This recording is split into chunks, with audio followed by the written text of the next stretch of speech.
My name is Q. I'm calling from Virginia. What's on your mind, Q? And man, I'm 19 years old. I think I've had correspondence with you a couple times on Twitter, and I feel you so much on the desensitization of these images because I feel as though we're being programmed. I feel as though we're being programmed to see these things daily, weekly, yearly. Yeah. And it's to the point where we're just like, yeah, this happened. Yeah, it happened. Yeah. I saw a man lose his life, and I didn't even flinch. I didn't shed a tear. Wow. That is not natural reaction to the loss of life. Right. And my question is, do we move forward in an action of, because Stokely Carmichael said Dr. King's fatal mistake in his nonviolence was to think that America would see his suffering and our suffering and respond by using a conscience. That's the fatal flaw. America has no conscience. So how do we respond to these type of things? Some people will say it's the police unions. Some people will say that we need to stop voting in national elections, just vote on the local. We've done these things time and time again, and we haven't seen the results.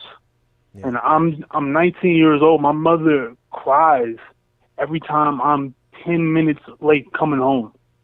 Shit, man. This is not natural. Yeah. Wow. What do we do? I mean, that's the question of the hour. How do we, can this be fixed? How do we fix it? I mean, I don't even want to pretend to have the solutions other than to say that we got to try it all. We've got to do it all. I am a part of that group that, believes in what I do very fervently believe in what the Black Panthers did originally, what they stood for, the self-defense, right? They, in the face of such brutal police brutality, they armed themselves based on the law and defended themselves. And that brought a certain pride and respect and demanded to be treated like human beings. We needed the Panthers. We needed Malcolm, who would say by any means necessary, who would say you better hope for Martin, because if it's not for Martin, then it's going to be a Malcolm solution. Then you needed the Martin, right? You needed the Martin who was going to do the piece. It's like all of the above, right? But the thing is that I think we have been lulled to sleep to believe that the problems had gone away. And the reason all of these people, the majority of them, are dead is deeply rooted in the perceptions of blackness in America and how they perceive us and how they view us through the eyes of criminality. They want to see us first as criminals. And if there's a mugshot on you and you did anything ever in your past, that's the very first thing that CNN pulled up on Alton. That's the very first thing they pulled up. Not the family images, not the fact that he had children who adored him, not the jolly pictures they have of him, his mugshot, because their first impression of blackness is too often criminality. And that is sometimes enough to lead to an execution, a summary judgment execution, right? It's a split-second decision. If you believe that somebody is guilty and there's something innate in your thinking that black people are inherently dangerous, then of course your first reaction is going to be fear, and that reaction based on fear leads to somebody getting killed. And what that requires then is that requires black people. I'm sorry, my white progressives, y'all, just the right night. This requires us black people to make a conscious decision to either die internally or face dying publicly. We don't have the liberty and the freedom to just tell a police officer, hell no, you're going to respect me as a man, right? Because if we say that, there's a good possibility we're going to be dead. There's a good possibility that at a minimum, we're going to be slammed to the ground and arrested. We don't have the right to assert that authority because of this overwhelming fear that the black person is this barbaric creature that's going to attack you at any given moment.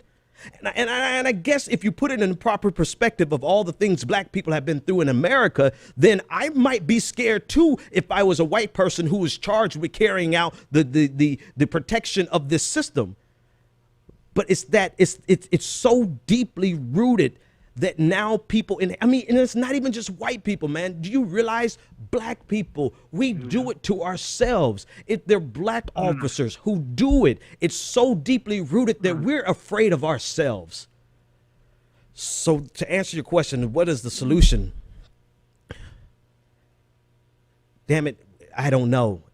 We've got to do everything until we figure it out. Go ahead, man. Yeah, if I could just go, because I'm very deeply affected by this, and I'm 19 years old, and I fear every time I have to walk to the Target or the 7-Eleven or the corner store to get something, get a scratch off from my mom or my cousin. And I think one of the solutions that we have to do, man, is we need to take it upon ourselves to assert and redefine blackness on a global scale. Talk, brother. We are so caught up and we are so invested in trying to please white folks. We are so invested in trying to be above the fray and be above one another, when we should come together and say, how can we move progressively towards a future where we don't have to walk on eggshells around the people who are sworn to protect and serve us? Thomas Jefferson said in his racist journals that the black man is subhuman because he can take more pain than any other creature on earth. He wrote this.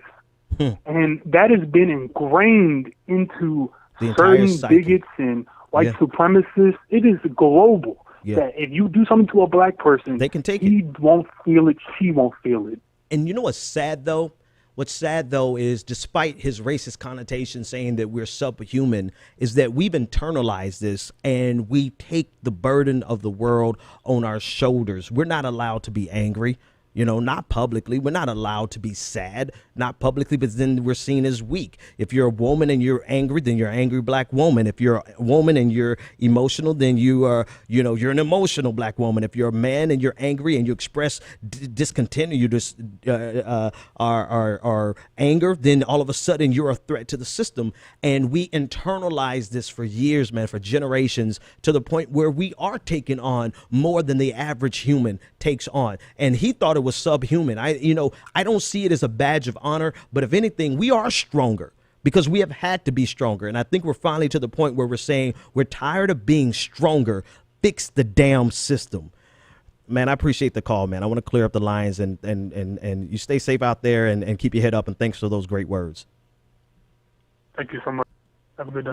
You too. 857-600-0518.